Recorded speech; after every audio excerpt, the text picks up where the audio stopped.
Hello everyone. Tonight, we journey far back, so far that even history feels like a recent invention. You wake in a world blanketed in frost, where the sky hangs low and gray, like a wet hide stretched above your head. The breath you exhale crystallizes instantly, drifting in little clouds across your cracked lips. You open your eyes, and the air stings like it resents your presence. Welcome to Ice Age Europe. Welcome to survival Neanderthal style. The snow crunches under your bare, calloused feet as you rise from a bed of animal skins. Your joints creak like old wood, but you're already alert. Out here, every waking moment is a negotiation with the cold. A bargain struck with each breath you take and every fire you manage to keep alive. And let's be honest, you probably won't survive this. But let's pretend you will at least long enough to get a decent story out of it. So before you get comfortable, take a moment to like the video and subscribe, but only if you genuinely enjoy what I do here. And I'd love to know where you're watching from. Drop your location and local time in the comments. It's always humbling to see how far these stories travel. Now dim the lights, maybe turn on a fan for that soft background hum, and let's ease into tonight's journey together. You shuffle out of the low-roofed cave, the bitter wind immediately slicing across your exposed face. Your hood stitched from the hide of a reindeer you helped bring down last moon flutters behind you like a sad flag of stubbornness.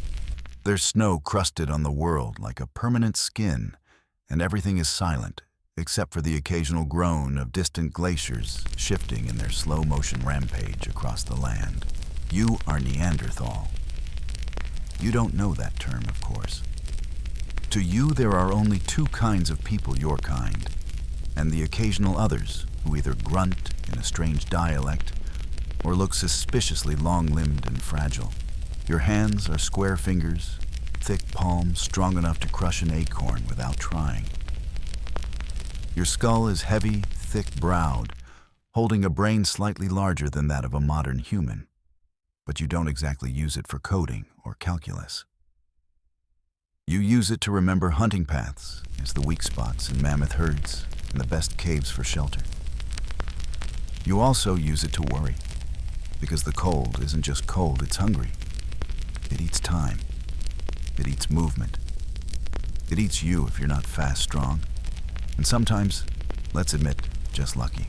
Historians still argue whether Neanderthals hunted in highly strategic groups or if half the time was just chaotic spear hurling and screaming. But either way, it worked often enough to keep your people alive for hundreds of thousands of years in conditions that make modern winter camping look like a spa retreat. The animals you share this land with are bigger, hairier, and angrier than anything you've seen in a zoo. Woolly rhinos, cave lions, aurochs the size of minivans. Even the deer seem personally offended by your existence.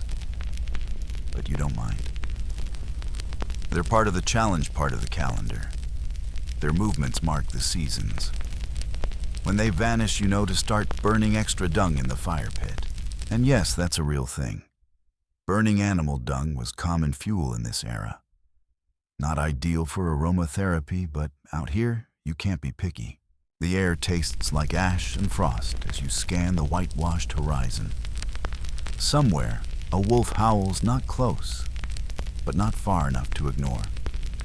You squint toward the tree line, noting the way the snow is piled in ridges, some deep enough to swallow your thigh. Walking here isn't so much movement as effort sculpted into forward motion. Inside your cave, your clan is waking. There's Kor, your brother-in-law, and a man who believes he can talk to snow by squinting at it. He once swore that a snowdrift told him where to find shelter. Turned out to be a frozen bear den. He's still missing a few teeth. Next to him, warming her hands over a flickering ember pile, is Vey, your daughter. She's young, curious, and already asking questions like, why do we eat hearts first, and can snow be killed? You tell her no. Snow just waits. There are 7 of you total in this winter camp. A small group, more mobile, less visible. Big enough to take down prey, small enough to run if something bigger notices you. You glance up. The sky glows pale gold near the horizon, promising another day of not quite daylight. Out here, the sun is more of a rumor than a reality. A pale disk that shows up late and leaves early, like a celebrity with commitment issues. You tighten your bindings, twisted sinew around your calfskin leggings, and prepare to head out. You're not sure what today will bring, but you know it will be cold hard and probably involve something bleeding. And still some part of you buried beneath the frostbitten skin and the smoky smell of hide and fire. Some part enjoys this. The struggle, the movement, the constant dance with nature where the tempo is death and the prize is one more warm night beside the fire. You look once more at your footprints behind you, already being swallowed by the wind. In this world, even your shadow gets erased quickly, but not yet. Today you walk forward. The moment you step away from the relative warmth of your cave, the cold grabs you like a jealous ghost. It bites through the seams of your clothing, no matter how carefully stitched or tightly bound. But you're used to it. Your body is a fortress built for this world. Broad chest, short limbs, thick bones. Evolution didn't hand you a six-pack, but it gifted you insulation. Your wardrobe today, all natural. You're draped in layers of animal skins, reindeer hide on the outside, lined with hair fur on the inside, and a thick hood rimmed with fox. You didn't exactly get this from an Ice Age boutique. No, these layers were earned one hunted pelt at a time, cleaned and cured with smoke and brain paste. Yes, brain paste. Quirky fact brains contain the right mix of oils and enzymes to soften hides. And lucky you're surrounded by creatures who generously provide one per head. Your boots are wrapped in moss-stuffed leather stitched with sinew and tied with loops of gut. They squish a little when you walk, but they keep your feet from turning into meat popsicles. Gloves optional.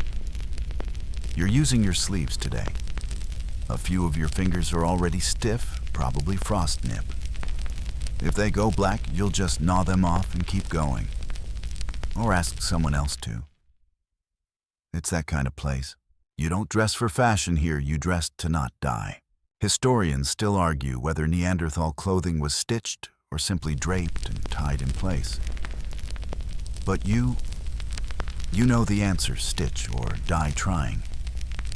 You've spent hours poking bone needles through thick hide with calloused hands. One bad stitch and the wind whistles through like a blade. But when the fit is right, your clothing becomes more than warmth. It becomes armor against the world. Around you, the others emerge in similar gear, except Core, of course, who insists that baring his chest to the cold builds ice strength. He looks like a mammoth sneezed on him and left him to dry. You roll your eyes and hand him a chunk of frozen lichen. It's not breakfast exactly, but it keeps the stomach from complaining too loudly. You're heading to the ridge today, a place where reindeer tracks were spotted 2 days ago. The snow there is deep, and your legs burn with every step. But the journey itself has a rhythm-breathe step scan. Repeat. The crunch of snow underfoot is the only music, and your companions keep pace without a word. Talking wastes breath. And in this climate, breath is currency. You stop by a wind-swept pine. It leans like it's trying to leave this world too. You brush snow from its lower branches, revealing a small pouch stashed there last week, a hide-wrapped bundle of dried meat and sinew strips. Emergency food. You split it between the group. It's like chewing a leather sandal dipped in salt, but you nod your thanks to the tree as if it's an old friend. Maybe it is. A sharp gust reminds you that the wind is your second enemy after cold itself. It howls across the tundra like an ancient spirit that's mad nobody remembers its name. It pushes snow sideways, carves ripples into the land, erases trails, and sometimes, just for fun, it steals your scent and hands it to the wolves, which reminds you, scent matters. Your clothing, for all its warmth, stinks. Smoke, sweat, blood, and other unmentionables. But out here, that scent does two things. It masks you from prey, and it warns predators that this walking bag of meat is also armed and grumpy. The ridge comes into view, jagged stone jutting from the snow like broken teeth. You remember when Vey tried to climb it once and got her foot stuck in a crack for 3 hours. She still insists the rock was trying to eat her. You told her maybe it was, this land has a strange sense of humor. You crouch behind a snowdrift and scan the open plain beyond. Nothing yet. Just wind and white. But you know better than to trust the silence. Somewhere, something is moving. And probably also hungry. You adjust your belt, more of a leather wrap really, where your tools hang. A flint blade, a small pouch of bone needles, a sharpened stick with a fire drill notch. And your prized possession, a long thrusting spear, hardened in fire, tipped with a carefully flaked stone point. The spear isn't beautiful, but it's balanced. You made it with your own hands, and it has killed more than one creature twice your size. You whisper to it sometimes, not because you're superstitious, but because, well, maybe you are a little. And here's something you've always found strange. You don't really think about being cold anymore. You are cold. It's part of you now, like hunger or memory. It lives in your bones and breathes through your ribs. But you've stopped resisting it. That's the trick, really. Cold doesn't go away, but if you accept it, it doesn't win. You hunker down, adjusting your fur-lined hood so only your eyes remain exposed. The group settles in a low crouch, eyes scanning.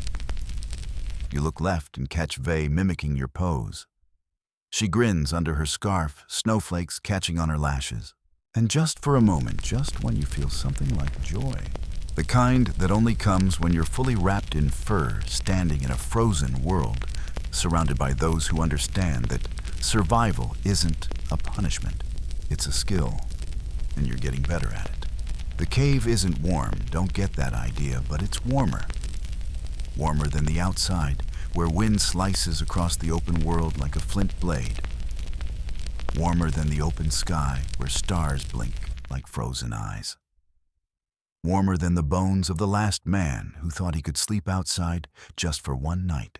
You stoop low to enter, ducking beneath the shaggy hide flap that serves as a door. Your breath fogs the inside air. The interior is dim lit only by a cluster of coals nestled in a bowl-shaped hearth. Around it, shadows flicker on the stone walls like ancient ghosts stretching in their sleep. Your home is a cave, but it's not just a hole in a rock. It's shaped by years of occupation, by choices made in survival and stubbornness. Animal skins hang along the walls to block the worst of the drafts. Racks of bone and antler lean against the back wall. Bits of dried meat dangle from sinew cords like prehistoric Christmas ornaments. If it smells like smoke, damp dog, and unwashed hunter, it's because that's exactly what it is. You know every inch of this space. Where to step to avoid the creaky spot in the dirt. Where the baby always rolls. Where Core once peed when he thought nobody was awake. This isn't just shelter, it's memory. Etched in soot and scraped bone. Vey sits by the hearth, carving little notches into a stick. You know the pattern she's tracking days since her last snowball to the face. Her record is 6. The last time she got Core good. Right in the eye socket. He didn't talk to anyone for hours. You all considered it a good day. Your mother, quiet, wiry, always squinting, adds dried moss to the coals. It sizzles gently, releasing a soft scent that you think might be pine, or maybe just the lingering aroma of not death. She grunts at you, which loosely translates to, "Close the flap, your heat is leaking."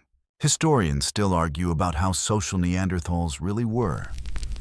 Some claim you lived in isolated units. Others say you formed small, tight-knit communities with shared responsibilities. You don't argue, you just live. And this is what life looks like: a fire, a circle, and the slow unraveling of each day's cold ache. There's a hollow scooped into the back wall, shaped by centuries of fingers resting in the same spot. That's where you keep the tools, flint scrapers, bone awls, a prized piece of red ochre you're saving for something sacred. Maybe a birth, maybe a death. It depends on what comes first. Your own sleeping spot is a pile of furs pushed up against the wall. Underneath a layer of dry grass and moss gives the illusion of comfort. You stretch out your legs, groaning a little. Your knees sound like old logs snapping. But that's fine. If you ever stop making noise when you move, that's when they'll know you're dead. You lean back and look up. The ceiling is low, soot-blackened, and dotted with small smoke holes that let out the worst of the fumes usually. Sometimes they clog, and then everyone gets sleepy real fast. One time, Coors actually saw stars and claimed he met a sky elk. We also passed out face first into the soup. First, you hear the wind howl outside and pull your furs tighter. The flap rattles. For a moment, the whole world feels like it's pressing against the rock, as if nature wants its space back, as if you're trespassing. And maybe you are, but it's your trespass now. A small pouch sits near the fire inside it, dried tubers, old roots, and a few hunks of preserved meat. You grab a piece, chew it slowly. It's hard as antler and tastes like dust-flavored regret, but it fills you, or at least distracts your stomach. Vey climbs into your lap, warm and wriggly. She hums a nonsense tune she learned from your sister, who's been gone since the last long winter. You tap your fingers in rhythm on her back, a kind of lullaby passed down without words. And then slowly, the others drift into the cave. Core, still muttering about the lack of real fire, adds a few sticks to the embers. They sizzle pop and throw off a glow that paints your faces gold. You sit in the flickering silence, chewing, slowly, nodding, breathing together. It's strange how you all know the same beat. When to speak, when not to. When someone is remembering something too heavy to share. When the wind means snow and when it means wolves. The baby, barely crawling yet, already louder than any mammoth gurgles from her moss-wrapped basket. Someone tosses a carved bone toward her. She promptly tries to eat it.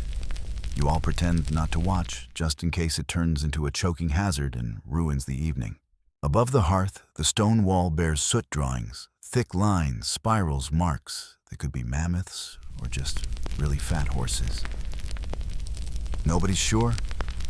One of them might be a rhinoceros or a cousin with big ears. Doesn't matter. The point is, you remember. You mark, you record. Even when the wind screams, the fire spits, and the snow tries to crawl inside your bones, you make marks. You tell stories. You stay. The cave is quiet now. Not silent, but held in a kind of hush that only comes when everyone has decided not to speak at the same time. The baby chews, the fire whispers. Someone farts softly and pretends they didn't. It's domestic. It's ancient. It's survival with style. You rest your head against the stone, feeling its slow, patient chill seep through your hood. You close your eyes, and somewhere out there, beyond the firelight and the hide flap, the world waits. Icy, watching, indifferent, but it can wait. Because for now you're home. The fire doesn't start itself. You'd think after all this time it might have the decency to learn, but no. Every morning and every freezing dusk, it's the same ancient ritual coaxing life out of dust and spark, smoke, and breath. You kneel before the hearth like it's a moody old god that occasionally grants mercy. Your fire kit rests on your lap, a leather pouch containing a piece of flint, a chunk of iron pyrite, dry moss, and the charred remains of last night's success. You rub your palms together, not for warmth, but for focus.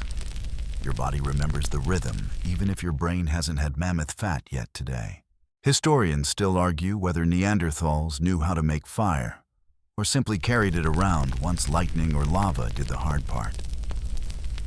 You scoff, of course you know how to make fire. You're not about to freeze every time the wind sneezes on your embers. That said, you do keep a little chunk of still warm charcoal wrapped in hide just in case. You're not foolish. Fire is more than light and heat. It's life, memory, medicine, and monster repellent all in one flickering miracle. Your fingers work the flint and pyrite together, coaxing sparks into the nest of dried moss. You blow gently. The ember catches and begins to glow soft and red, like the eye of a sleeping predator. You breathe again. The smoke curls upward, stinging your eyes, but you smile like you've won a private war. Fire behaves like a person in some ways, moody, needy, dramatic. Give it too much, too soon it dies. Ignore it, it sulks. Feed it gently and talk to it, yes you do. And it roars into life like a proud elder. A few sticks go on top pine, mostly though you toss in some dried dung for longevity. Dung burns slow, steady, and fragrant in the way only desperation allows. The smell's not pleasant, but it's familiar. Comforting even.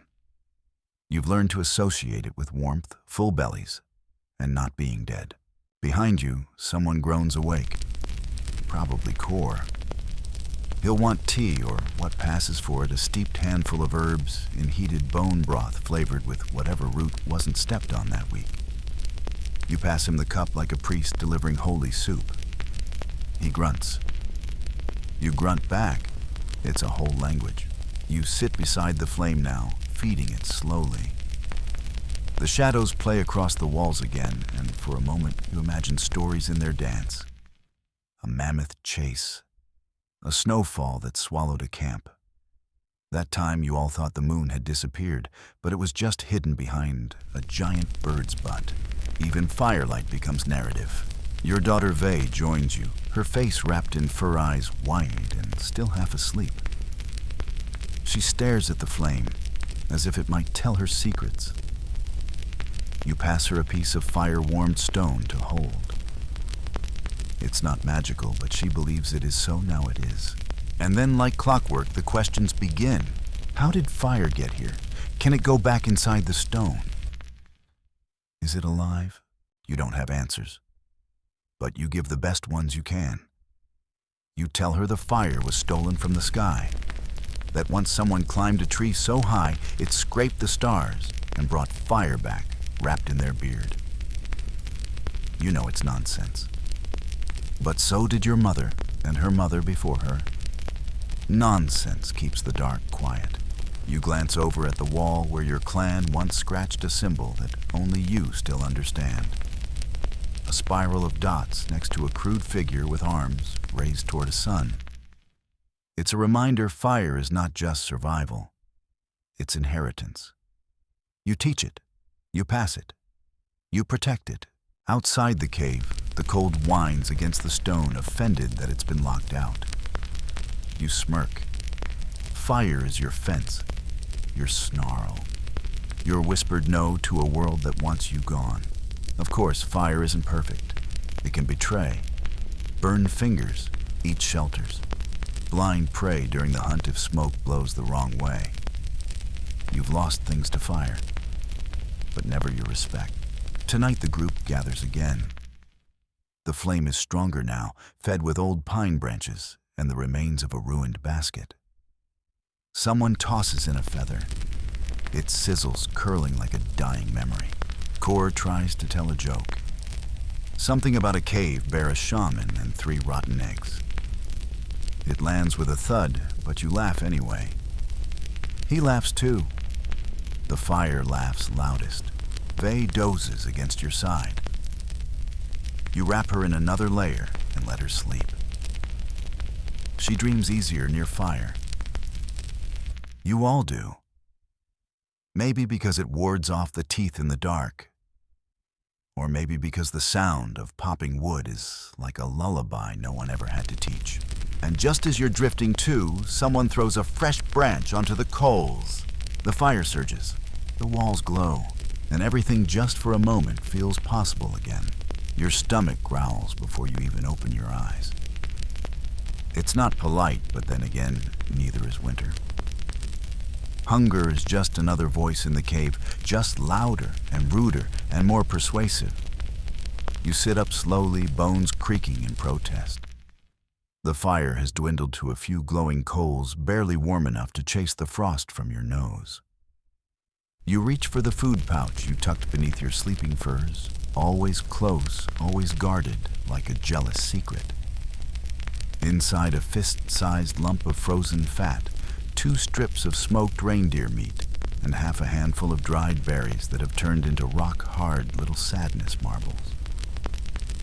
Breakfast of Ice Age champions. You suck on the fat first. It tastes like something scraped off a greasy hide and left out for 2 days, which is probably accurate. But it coats your throat and quiets the ache in your belly. Fat is gold out here. It keeps your body running, your fire stoked from the inside. It's why everyone fights over marrow bones like it's the last prize in the world. Calories mean survival. Taste is optional. Next, the meat. You chew and chew and chew. It's like eating a belt someone smoked over moss and regret. But again, food is food. Even Core, who once claimed to have eaten a frozen fish whole just to prove a point, doesn't complain. Vi sits across the fire, frowning at a half-thawed root. It's still crunchy, she says. That's called texture, you reply. She makes a face and chews anyway. Historians still argue whether Neanderthals had fixed meal routines or simply ate whenever they found food. Judging by your experience, it's the latter. No breakfast bell, no mealtime prayer, just gnaw grunt and move on. You eat what's available when it's available and hope it's not trying to eat you back. There was that one time with the crab. You try not to think about it. Someone adds more dung to the fire and the scent sharpens in the air. It's a reminder if you want warmth, you pay the price in smell. You stir a little broth bone water thickened with pine needles and a few mystery bits you hope are edible mushrooms. You sip. It's bitter. It's medicine. And it might be both. Once during a trade meeting with another clan, someone handed you a drink made of fermented berries and mashed bark. It fizzed. It also knocked you out cold. You woke up 3 hours later with your pants on backwards and a new scar. You never asked about it, probably for the best. You pull out the last of the berries and pop one in your mouth. It cracks like a pebble. Sweetness none. But it reminds you of warmer times of days when sunlight touched the world without frost biting at its heels. Vi leans closer. Is there more you consider lying? Then sigh and hand over the rest. She smiles. It's worth it. Across the cave, Core has fashioned a skewer out of bone and is now warming meat over the flame like it's a delicacy. He turns to you and winks. One day I will open the first fire kitchen. You'll see. People will travel far for charred squirrel. You'd eat your own foot if it came with bark sauce. He nods solemnly. I have. Left a toe in the stew. You both laugh. Not because it's funny, well, it sort of is, but because laughing burns calories, and maybe if you laugh enough, your stomach will forget to complain. Even in the most desperate of seasons, food is more than fuel. It's ritual. It's community. You've seen clans fall apart over bad meat shares. You've also seen strangers become family over a shared rib bone. In your group, there are rules. The hunter gets the heart. The children get liver soft, rich, easy to chew. The elderly get the tongue both for flavor and because chewing is optional at that point. Everyone else shares the rest, muscle marrow, scrapped sinew. Nothing is wasted. Even the bones become tools, drums, toys, or weapons. The last big feast was 2 weeks ago, a young bison caught after a half-day chase into the gorge. It stumbled, broke a leg, and was brought down by 6 spears and a lot of yelling. That night, your cave reeked of smoke and blood and satisfaction. The fire blazed high. Someone sang. Someone else farted a harmony. It was in every way perfect. Now the meat from that feast is gone. What remains are scraps leftovers, and this a shared silence broken only by chewing and the occasional crunch of frost beneath someone's heel. You finish your broth and tip the bowl toward the fire, letting the last drops hiss in the coals. It's not a feast. It's barely a snack. But it's enough. For now. You rise, wiping your mouth on your sleeve, and grab your spear. Because hunger doesn't wait, and your next meal, it has hooves. You crouch low over a fresh set of tracks, your breath steaming in the frozen air, your fingers brushing the imprint like a priest reading scripture. 3-toed. Deep. Edges still sharp. The snow hasn't filled them in yet. This is fresh no more than an hour old. Reindeer. Big one. Probably male. You can almost smell the oily musk still lingering on the churned powder. You raise a hand to signal the others 3 fingers up. Large close and moving, the gesture means. They shift in silence, forming a loose crescent behind you. Everyone knows their place. Everyone has practiced this rhythm until it feels like second nature, until it has to be. Vaya is beside you, smaller steps, lighter footfalls. She watches you eyes wide, absorbing everything. You wish you could tell her the trick to this, how to read the snow, smell the wind, listen for that faint crunch that isn't wrong. But you can't. It isn't a lesson. It's a sense. You feel the land the way a fish feels the current. Historians still debate how sophisticated Neanderthal hunting techniques were. Some claim you just charged like lunatics with sticks and hope. Others believe you used complex tactics, traps, choke points, coordinated signals. The truth, as always, probably sits in between some chaos, some cunning, and a whole lot of sweaty, desperate improvising. You follow the tracks 1 foot at a time, placing your weight carefully so the snow doesn't squeal under your weight. The cold doesn't sting anymore. Your blood has warmed with movement, your joints loosened by necessity. The wind has calmed too, leaving the air still and brittle. Every sound matters now. Snap. A faint crack from the east. You freeze. Then slowly your eyes scan the terrain. A small copse of leafless birch trees stands to your left. Beyond it, a rise of snow-covered rock. And just past that movement, a flick of antler, a shift of shadow. You squint. There it is. The reindeer stands alone, head lowered, nibbling at a patch of lichen. It's scraped free with a hoof. It's massive with a thick coat, matted by snow, and breath rising in rhythmic clouds. You can see the scars on its flank signs of past encounters. It's a survivor, just like you. You wave the group forward, slow and low. The others fan out, instinctively circling to form a loose semi-trap. Vay holds back. Her job is to mimic your position, not act. Not yet. Kor takes the far left. You see him crouch behind a boulder, his breath forming little rings as he exhales through pursed lips. You have no idea why he does that. He claims it gives him better aim. You suspect he just likes the shape of the fall. You grip your spear tighter. The shaft is smooth from use, the point chipped fresh last night. You angle your body, adjusting your balance. Every part of you is waiting now. Legs like spring's eyes, locked breath shallow. The reindeer lifts its head, ears twitch. It knows, but not where. You signal now. A rock flies from the left core again, ever dramatic. It misses, of course, but the reindeer bolts right into your funnel. You run.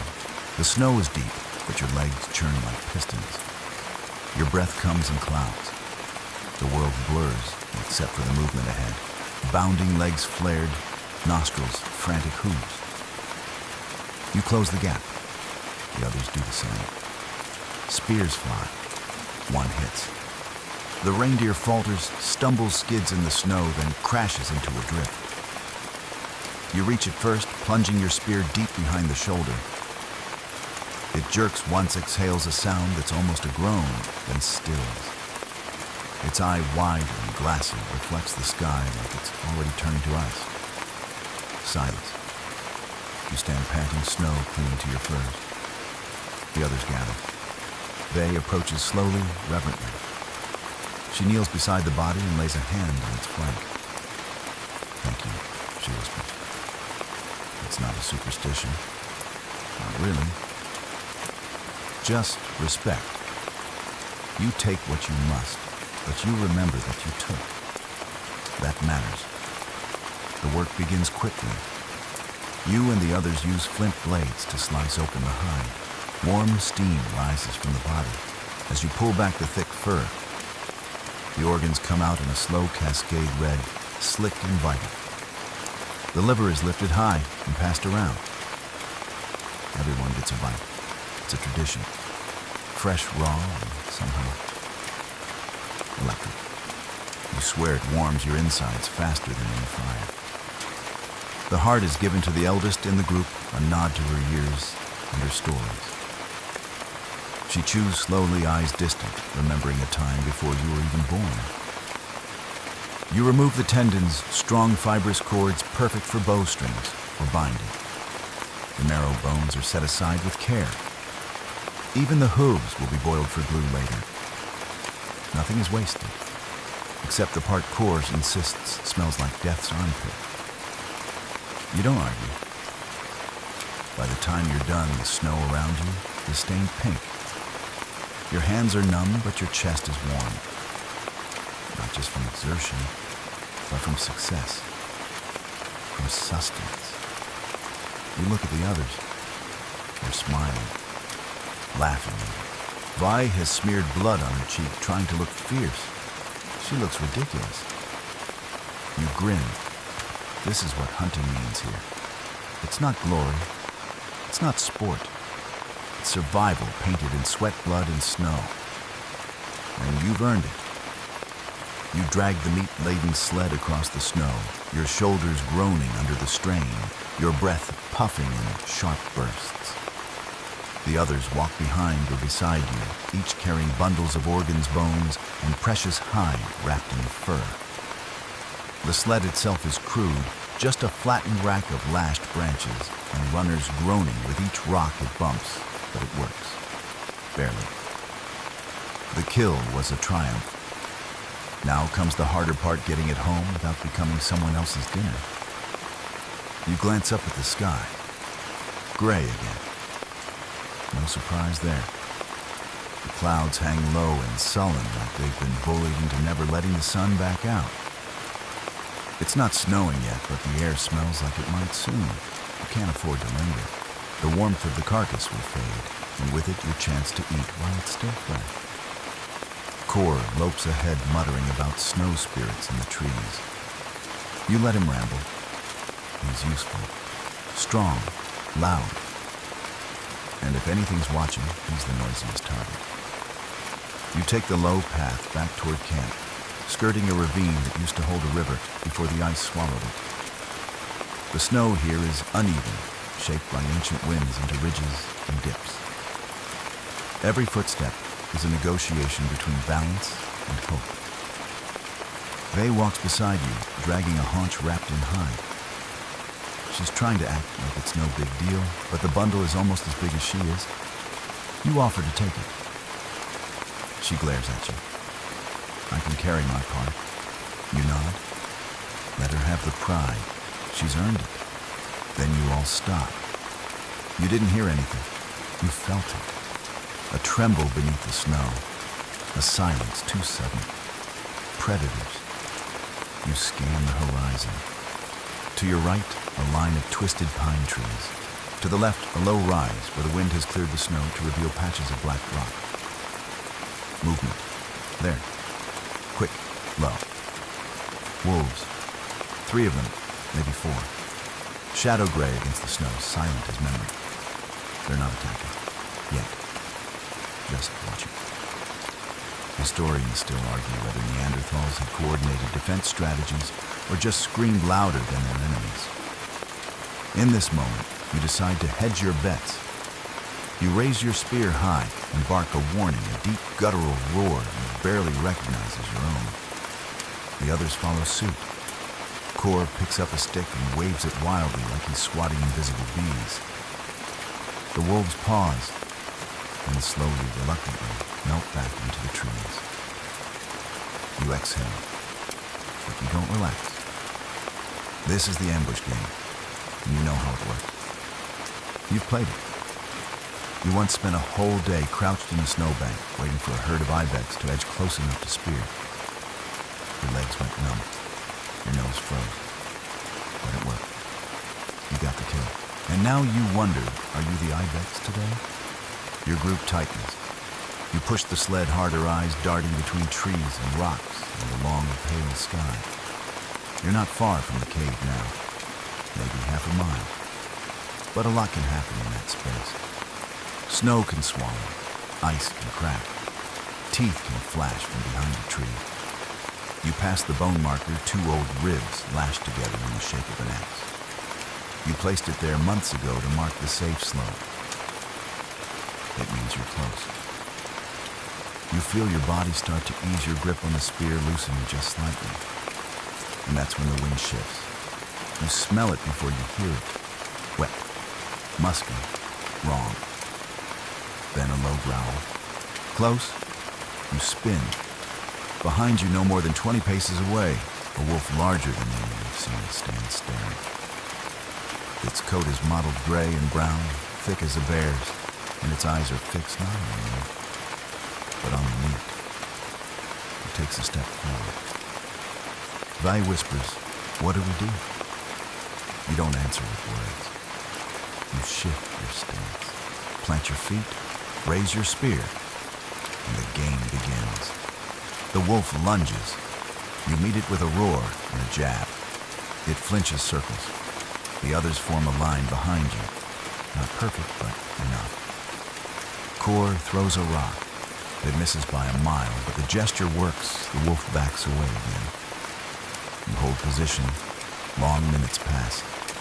Finally, the wolf decides it's not worth the risk. It snorts, gives you one last hard stare, and pads away into the trees.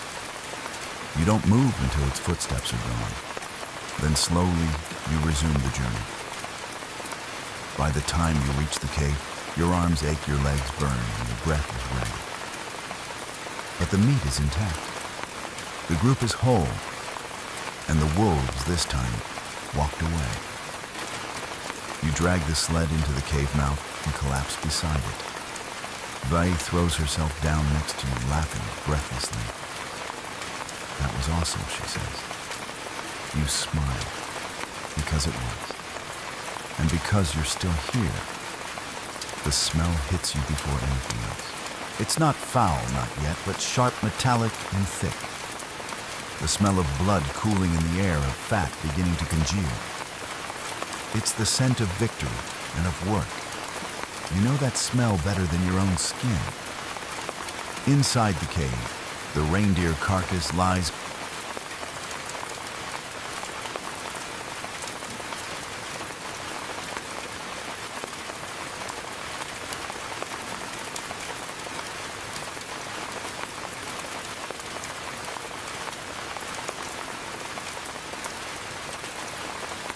on a spread of bark and hide. Its legs already removed, the torso split open. The snow and ice packed around it slows decay, but time is now the enemy. You've got a few hours, maybe half a day before rot wins. So you start. Butchery is an art. Messy, brutal, smelly art, but still an art. You don't hack. You carve. You read the body the way a shaman reads smoke. You know the layers muscle, sinew, fat, membrane, each with its own color and sound. A well-done butchery leaves nothing behind. And that's your job now. You grip your flint knife, chip to a cruel edge, and open the hide further. Warm steam wafts up, brushing your face with a ghost of the animal's life. The blood is sticky now, and the muscle fibers tremble under your touch like stretched cords. Historians know Neanderthals were skilled butchers, but they still argue how detailed that skill really was. Some claim you could dismantle an animal in minutes. Others say you dragged entire carcasses home and let nature do the rest. You know the truth, speed, and care and balance. Too fast and you waste precious fat. Too slow and the cold creeps in and makes fingers clumsy. Va kneels beside you, holding open the hide. She's focused, not squeamish. This is how you teach by doing. You point to the liver. Warmest thing in the body, you say. She nods, then reaches for it, hands wrapped in hide. She places it in a bowl to cool. That bowl is carved from mammoth tusk, smoothed over years of use. You inherited it from your father. He died in a hunt gored by a rhinoceros, his body never found. But the bowl stayed. The others gather around, forming a loose circle. It's like a dance, some cutting, some wrapping, some preparing smoking racks from split branches and old sinew. The cave becomes a workshop, a marketplace, a kitchen, a battlefield. The fire is stoked higher to help dry the strips of meat. Smoke curls upward, bringing with it the scent of preservation and home. You remove the heart, still heavy with what was almost another beat. Core takes it and slices it into portions, handing out warm, rich bites. It's not just nourishment, it's ritual. Each piece is passed hand to hand, chewed slowly with the same reverence you give to fire and birth. The marrow bones come next. You crack them open with heavy rocks, the sound echoing like a drum beat. The thick, fatty marrow is scooped out with carved sticks and slurped greedily. Even the child gets a taste. She grins, cheeks smeared with white fat. You start on the ribs. It's slow work, careful cuts to separate flesh from bone, fingers numb despite the warmth. Every now and then someone mutters a joke. Someone else farts. No one acknowledges it. This is not a solemn ritual. This is life. Grubby, joyful, cold-fingered life. You glance toward the wall. The soot drawings are fading with smoke. You'll add new ones tonight, maybe a red ochre spiral for the reindeer, or a pair of handprints for the hunt. You don't sign your name. You press your name. A print. A mark. Proof you were here. The butchery goes on for hours. Fat is rendered into small containers, bark bowls lined with ash. Bones are sorted by purpose, tools, fuel, or toys. One of the young ones grabs a femur and pretends it's a flute. She blows into it and makes a noise like a dying duck. Everyone laughs. You catch a moment Vay sitting cross-legged, scraping a strip of meat for drying. She's focused, jaw clenched, doing her part. Not because she has to, because she wants to. You're proud. Quietly, deeply. There's an unwritten rule among your people. The one who throws the final spear does not boast. You all share the risk, so you all share the reward. But still in the quiet between tasks, you allow yourself one small smile. You helped bring this meat home. You fed your people. Tonight, no one will go hungry. Later, when the bulk of the work is done, you sit back on your haunches, wiping your hands on the hide apron stretched across your knees. Your fingers are nicked and stained. Your back is sore. Your feet are numb. You're exhausted, but you feel rich. You eat a final strip of reindeer fat dipped in snow to chill it firm. It slides across your tongue like salted butter, slick and satisfying. Outside, night begins to fall. The cold returns, but inside, there's food. fire, laughter, even music if you count bone tapping on rock and a badly played rib flute. You close your eyes and lean back against the wall. The meat is hung. The bones are cracked. The story is ready to be told. The cave is full tonight. Full of warmth, full of smoke, and full of unspoken rules. You sit with your back to the stone wall, your legs stretched out in front of you, a thin fur thrown across your lap.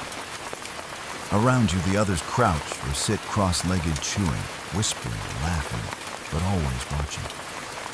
Because in here, the feast is never just about food, it's about who gets what.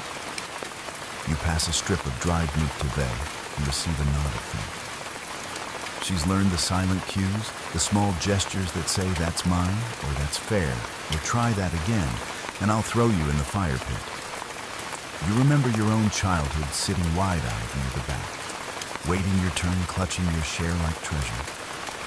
Back then, a single bite of heart meat felt like a prize, earned for good behavior, or at least for staying quiet when it mattered. Now you're closer to the fire, not just physically, but socially. Historians still debate how complex Neanderthal social structures were. Did you have leaders, elders? A system of rules. The evidence is mixed, but in practice you know the answer is yes. Not laws exactly, but agreements. Patterns. An invisible architecture of cooperation and consequence. Tonight's feast, such as it is quiet. You already stripped the kill, but this is the first warm bite since. Thin slices of organ meat sizzle over the fire on a flat rock, releasing a smell that could raise the dead, or at least make Core hum in appreciation. The children eat first as always, then the oldest, then the rest. You take your bite when it's passed to you, not before. Even if your stomach whans like you keep going. The rules go deeper than food. You don't reach for a second piece unless someone offers. You don't talk with your mouth full unless it's really funny. And you never eat the last piece of liver unless you want to be known as liver thief for the next 10 winners. Core learned that one the hard way. Someone shifts closer to the fire. Another adds more pine needles for smell. The cave fills with flickering orange-light shadows, climbing the walls like stories in motion.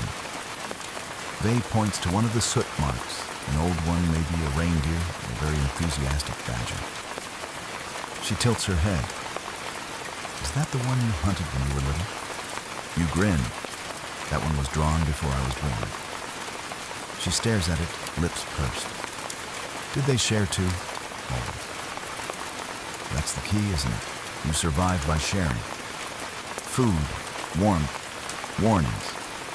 Sometimes even dreams. You share stories by firelight tools during a hunt shelter when the snow claws sideways across the world like a beast with too many teeth. You've seen people die who wouldn't share. They ended up alone, talking to themselves in empty caves. One time during a summer migration, you met another group. Strangers. Their language was different, more grunts, fewer clicks. But their eyes were the same. Hungry, wary. You traded meat for stone blades. They gave you a necklace made from owl bones. Vey still wears it when she's scared. Sharing isn't weakness, it's strategy. Core tosses a bone across the cave. It lands at your feet. Chew on that, he says. You pick it up, examine it. It's clean. He shrugs. So chew the memory up. The others laugh. Even the baby lets out a delighted screech, slapping a flat rock like it's a drum. It is a drum now. Why not? There's a kind of joy in this moment. Not the loud, roaring kind, but the quiet hum of being together, of being fed, of being despite everything around. You look around. Every face is lit by firelight and fatigue, a dozen small stories unfolding at once. Someone is scraping meat. Someone else is carving a new spearhead. A child is chewing on a hoof like it's candy. You're surrounded by your clan, not by blood alone, but by choice. The fire crackles. Pine sap pops. The smoke drifts upward in lazy curls, curling around the blackened roof like a dream that forgot where it was going. You press your hand into the earth beside you. It's warm here, temporarily, like everything else. Outside, the wind howls again. The cave groans in response like an old man stretching his back. But you're not worried. Because in here, the cold stays outside. And in here, the meat is shared. Even when you sleep, the cold finds you. It slips between furs and creeps into your bones like smoke under a door. You lie curled tightly, a human knot in a nest of skins, your back to the cave wall for warmth, your feet tucked under another body. Core is probably based on a foot odor. The fire has died down to red coals pulsing like the last heartbeats of the day. The smoke hangs low in the cave, a lazy fog that stings your eyes, even as they remain shut. You are not truly resting. Not here. Not in the cold that cuts through bone. This isn't cold like the chill from a window. This is cold that speaks, that presses, that waits. It has weight, personality, a slow, thoughtful malice. It doesn't kill fast, it drains. Little by little, it siphons your will, your muscle, your clarity. You wake with fingers too stiff to make a fist toes that have forgotten how to bend. Historians still debate the average life expectancy of Neanderthals. Some suggest mid-30s, others earlier. It's not just injury or violence. It's attrition. Your world is a glacier with teeth, and every day it wears a little more off your edge. You sit up slowly, teeth chattering, rubbing your hands together. The air bites your skin, even in the cave.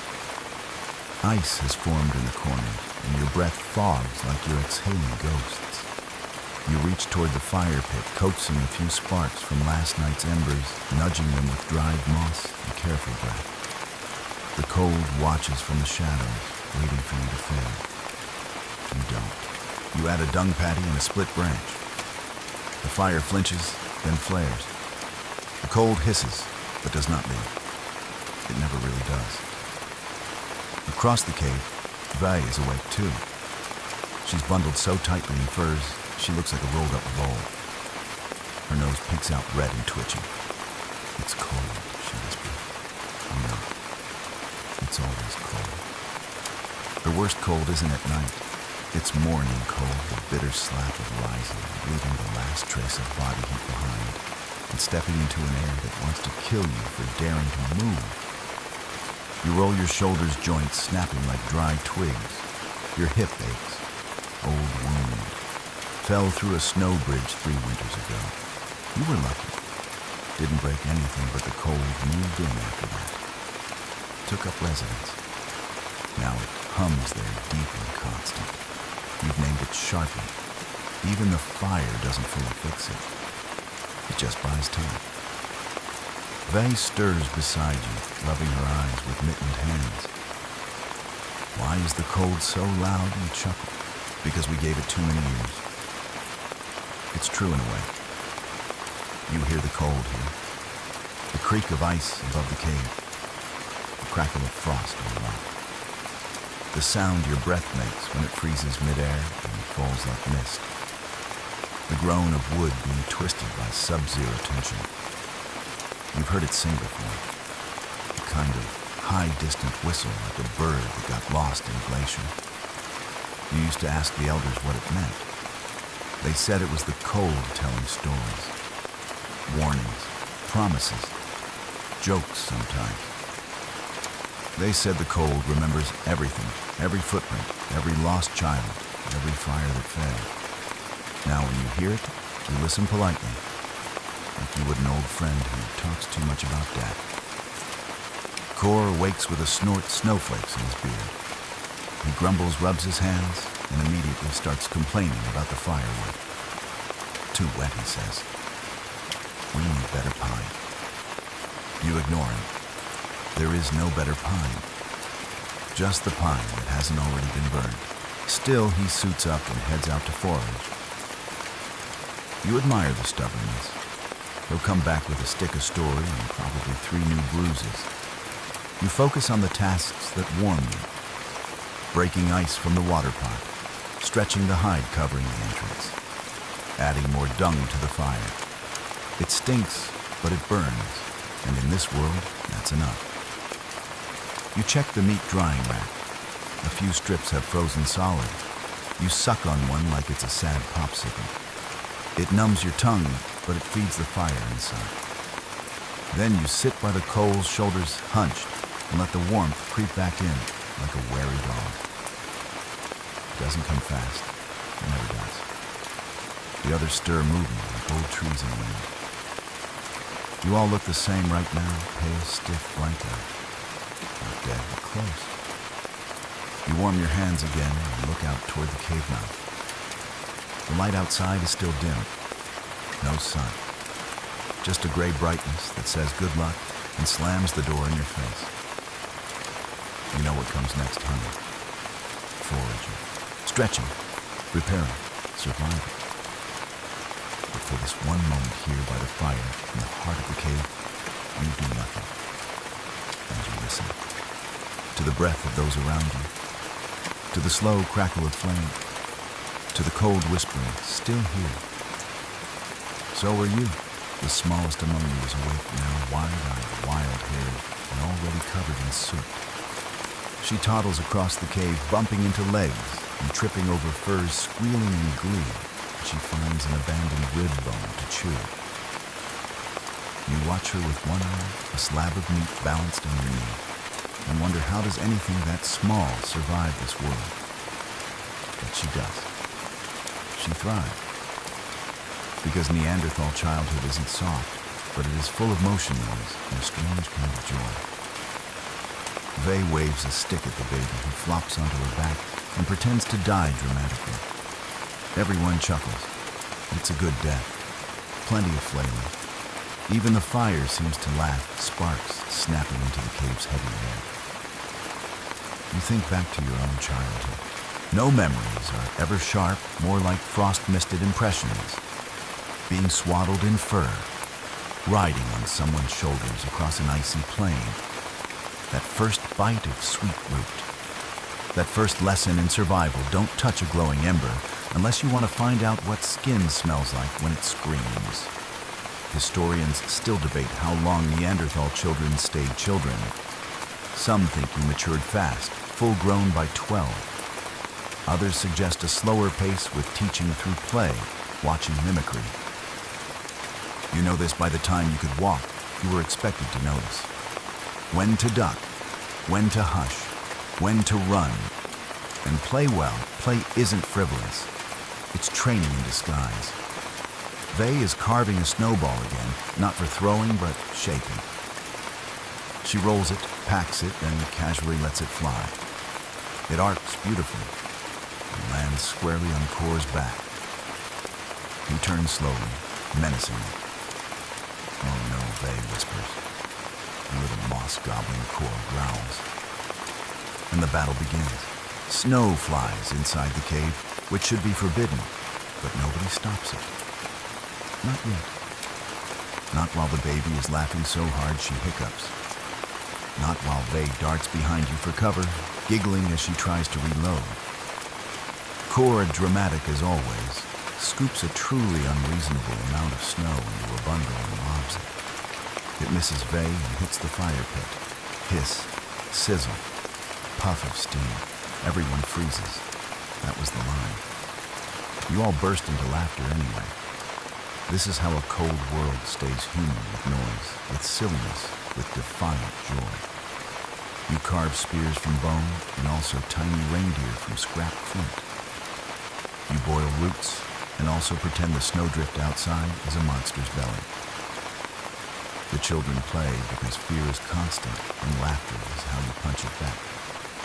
The smallest child, barely walking, crawls over to a corner where the bones are stored. She grabs a femur longer than her arm and starts tapping it on the ground in a clumsy rhythm. You recognize the beat.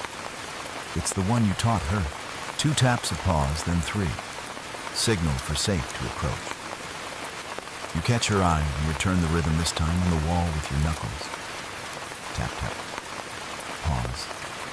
Tap, tap, tap. She squeals. You've just played the oldest game in the world, recognition. Later, while the older ones clean tools and you rest by the embers, the children start their own hunt. They set up imaginary prey in the corner piles of fur, a stick with antlers, and begin stalking it with miniature spears. The hunt ends in a pile of flailing limbs and triumphant howls. One child is appointed the shaman, draped in rags and pretending to chant. She declares the spirit of the snow is pleased. A blessing is given, mostly pine needles shoved into everyone's hair. You let it happen. You encourage it. Because this is learning. This is memory and rehearsal. One day when you're gone, they'll remember how to track, to share, to shape a snowball into a distraction and a lesson. You rise and gather the children. Come, you say, time to sit. They sit in a circle.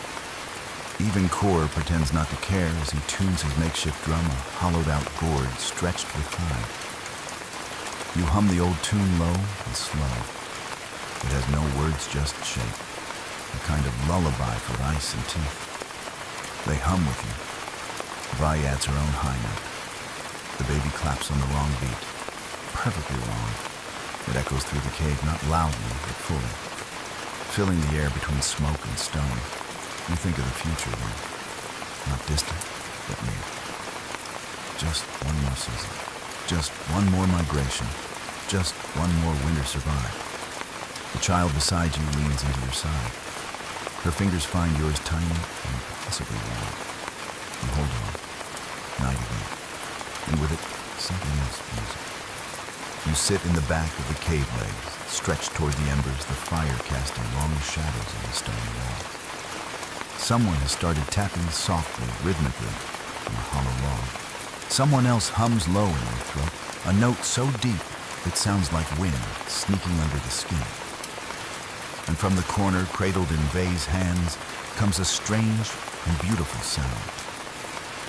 A flute, carved from the thigh bone of a red deer, punctured with 5 neat holes, smoothed with animal fat until it shines. It's not much, just a hollow whisper when she plays it, but it holds something. A story, a memory, a defiance. Historians actually found something like this. A real Neanderthal flute. Or maybe just a bone with holes that happen to be musical. Scholars still argue whether it was art, accident, or something in between. But you know that music survives, even when everything else breaks. Vay puts her mouth to the bone and breathes a note uncertain shy. It rises like a thread of smoke, curling upward into the soot-stained air. Then another note. Then a pause. Then the rhythm again. You tap your foot. Core claps softly. Someone adds a stone tapping on bone. The sound builds not loud, not wild, but steady, woven into the air, like a new fur pulled over everyone's shoulders. You lean your head back against the cool stone wall. Your eyes trace the outlines of old drawings lines and smudges, dots, handprints. You've seen them 1,000 times, but tonight they feel different. Alive. One is a circle with lines like rays, a sun maybe, or fire, or something deeper. Another is a group of marks in a spiral. Some say it's a map. Others say it's a countdown.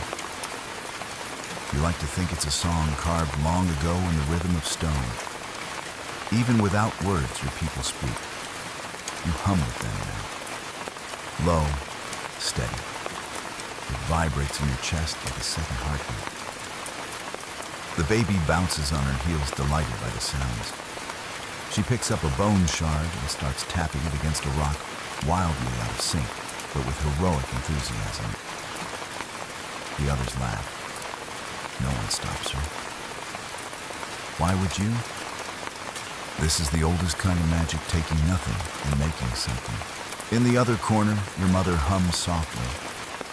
The tune is older than the cave. older than memory.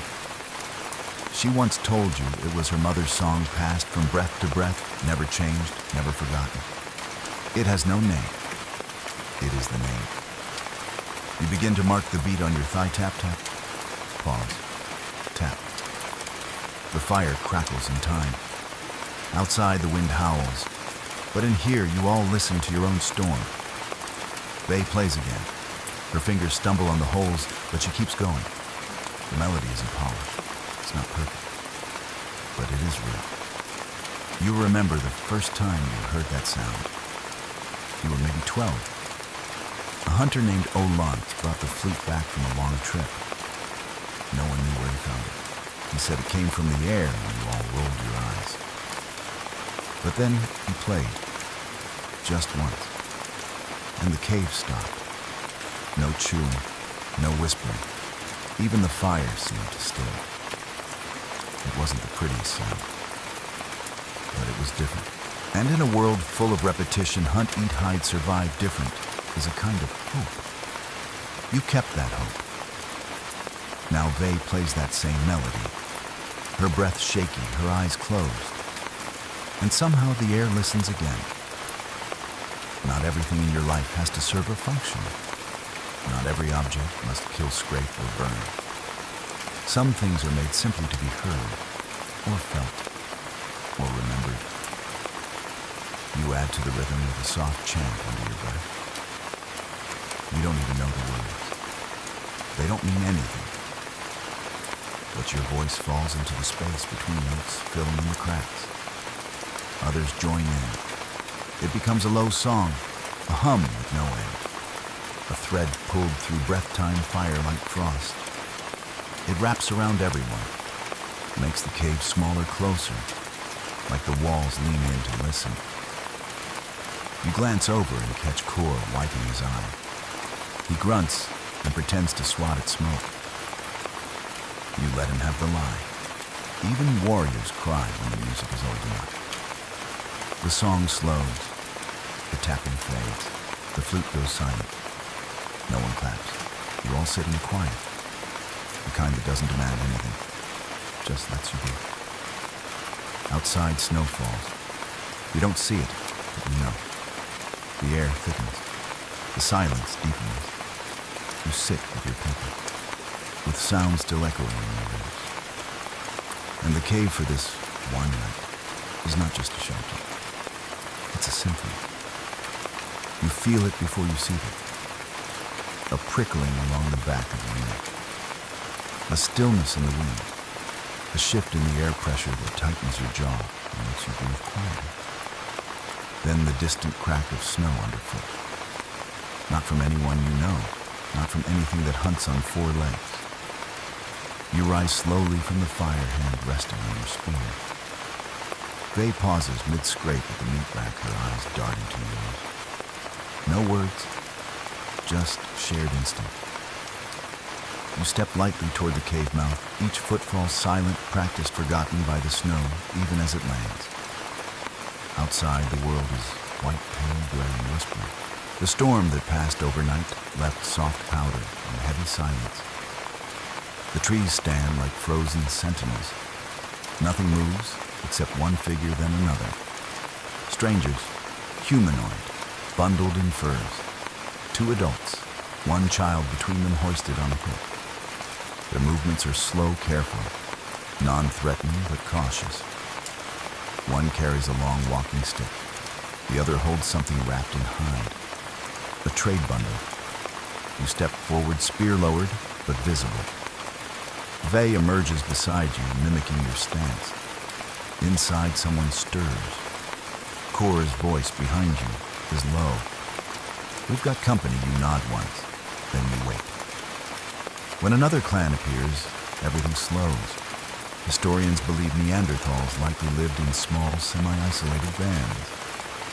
Encounters with outsiders were rare and risky.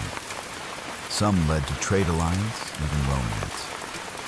Others ended in blood, fast or slow. You never know what you're walking into. Not until the fire's been shared or the spear's thrown. The man on the left raises his hand in greeting, palm out, fingers splayed. It's the old gesture, I hold no stone.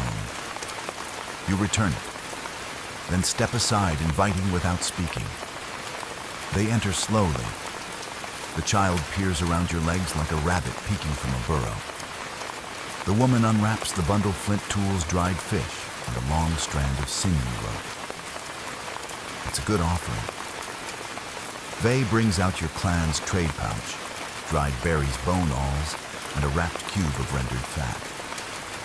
You lay the items out on a flat stone near the fire, careful not to crowd. No one speaks. Instead, you share gestures, glances, and instinct. The newcomers sit across from you, their eyes scanning the cave. Not in judgment, just curiosity. They take in the soot art, the fire pit, the racks of drying meat. The child stares at the bone flute hanging near Vey's sleeping furs. She offers it silently. He shakes his head bashful. Then the adults begin to eat. Just a bite each. They place a thin strip of fish in their mouths and nod toward the cave walls. With thanks unspoken, you pass them a ladle of hot broth. They sip, carefully, the steam fogging their brows. Still no words. Just the softest of sounds, chewing, breathing the occasional pop of pine sap in the fire. You lean back against the wall and watch. The tension doesn't leave entirely, it never does, but it settles, like dust or snow. Later, once the trade is done and the fire has burned down, the man pulls out something unexpected, a carved figurine. Tiny, no bigger than your thumb, made of ivory. A human shape, distorted, exaggerated. It's not beautiful, but it asks something. A question you can't name. He sets it on the ground. A gift, or a warning, or both. You nod and leave it untouched. Vey picks up a scrap of charcoal and begins drawing beside the figure lines, swirls shapes you don't understand but recognize.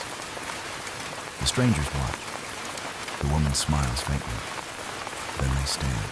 The child looks reluctant, but the wind is rising, and they know not to stay too long in someone else's cave. The man raises a hand again this time in thanks. Not just for trade, but for silence, for warmth, for not being alone. You return the gesture. They disappear into the snow like smoke blown from a dying flame. You sit in the doorway for a long while, watching the path they left. Barely a trace remains, just soft dents where their feet press the world a little more. Inside, Vey places the ivory figure on the ledge above the hearth. Do we keep it? She asks. You nod, until we know why it was given. She stares at it thoughtfully. And you think there are more of us out there. Not many, but enough. Evening's falling, but the fire glows bright, and with it, so do the eyes of a boy across the circle. Maybe a year older than Vey. He's part of the visiting clan, and he hasn't taken his eyes off her since he arrived. Vey pretends not to notice. She's very busy stirring ash with a stick that clearly doesn't need stirring. Cor notices, of course. He leans over to you and murmurs, Well, looks like someone might be trading more than berries tonight. You nudge him hard with your elbow. Love Neanderthal style isn't about flowers or serenades. It's about fire sharing, bone polishing, and prolonged staring contests that end in grunts. It's awkward. It's subtle. And occasionally, it involves lice. The visitors are staying the night, just one. The storm is rolling in.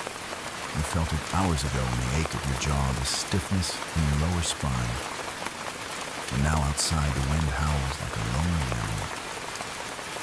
Nobody travels in there, not unless they want to end up buried under drift or regret. So you host them. You let them sleep near the back wall where the rock holds some heat. You pass them the smoking pipe made from hollow bones stuffed with dried herbs and moss. They take it. Puff, cough, smile, everything feels relaxed, except for the kids. Vey is now sitting just a little closer to the boy. Her hands are in her lap. His are on his knees. They don't touch, but the air between them feels charged like flint just before the spark.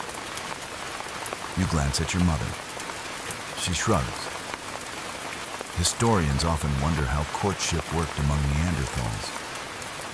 Were there rituals, parental arrangements, temporary unions? Probably all of it depending on the season and how badly people wanted company. In a world of this hard, love might seem like a luxury.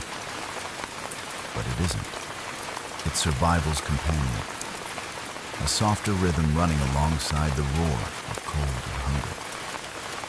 Later, after the children pretend to sleep, and the adults are slumped around the fire chewing old fat and arguing over how best to skin a muskox, you notice something peculiar. The boy has gifted Vey a rock, not a tool, not even sharp. Just a rock. You recognize the move. You invented the move. Years ago, you gave a girl a shell with a hole in it. She tied it to her tunic. That girl became your mate. That shell now hangs over Vey's sleeping fur, a little threadbare, but still sacred. You say nothing. Just sip your broth. The rock sits in Vey's hand like a secret. The boy grunts something. She grunts back. Their faces remain neutral, but you know.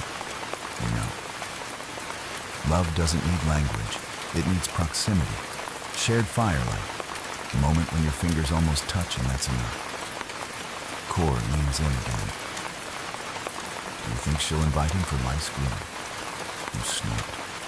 Not on her first courtship. The custom is a strange one. In your clan, when someone takes interest in another, they offer to help clean their hair, pulling lice, untangling knots, combing with fingers and bone picks. It's intimate, slow, gentle, gross, yes, but also tender. You once spent an hour grooming your mate's hair with a badger claw. She said nothing the whole time, just leaned back into you. You remember that more than any feasting and hunt. The lice picking doesn't happen tonight, but the look does. The lingering glance before sleep. The rolled shoulders. The way Vey tucks the rock under her furs like it's precious. You lie back and stare at the ceiling of the cave. The soot drawings above seem to move in the firelight. One of them a pair of human shapes drawn side by side might have been lovers. Or just two people who shared a cold night without speaking. Either way, it means connection. That's what matters. You think of the children, of continuity, of how one long winter, one surviving pair, one lucky trade might be all it takes to spark the next generation.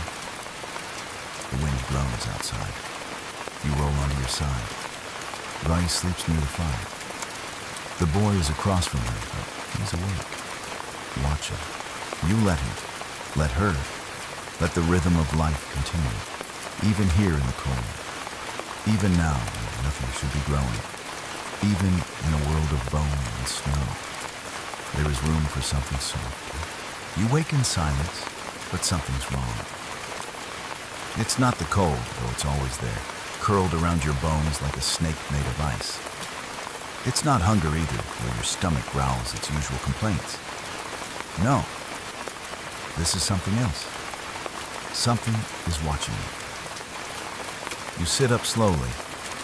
The fire still smoldering, Vey's curled beside it, her new rock clutched in her fist.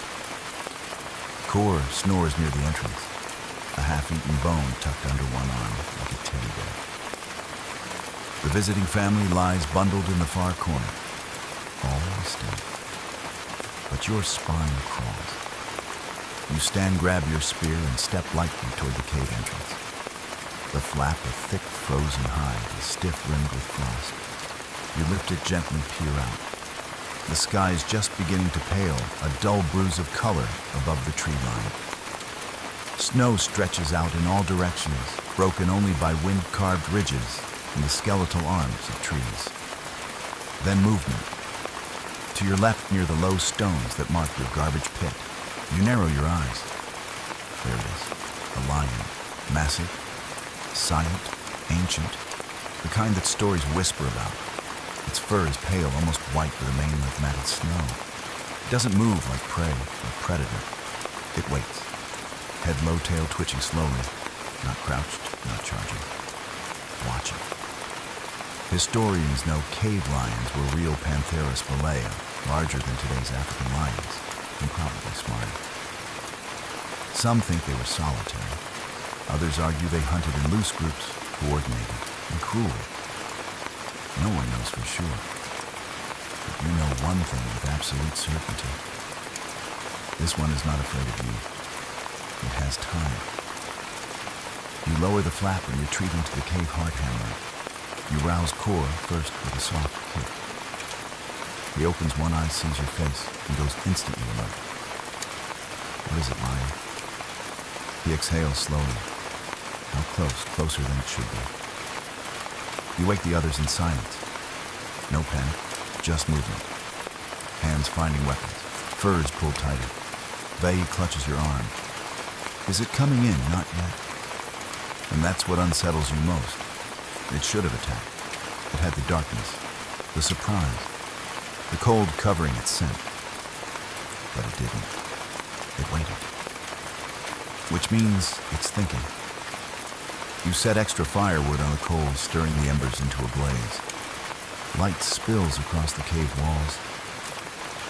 You hope the flicker will keep it back, but it might just help it see you better. You post core near the entrance with a burning branch. You take position beside him. Your breath clogged. Your fingers tremble, but not from fear. From cold. From the long night and the longer day ahead. You murmur, why wait? Core shrugs. Maybe it's full. You shake your head. No. It's watching. There's a story your mother used to tell about a lion that followed a clan for 7 days and 7 nights, never attacking, just appearing. Until one day someone slipped. The child wandered too far. And then it struck. Your mother called it the quiet hunger. You glance outside again. Nothing. But that doesn't mean it's gone. All day the tension sits heavy. You don't leave the cave. Not really.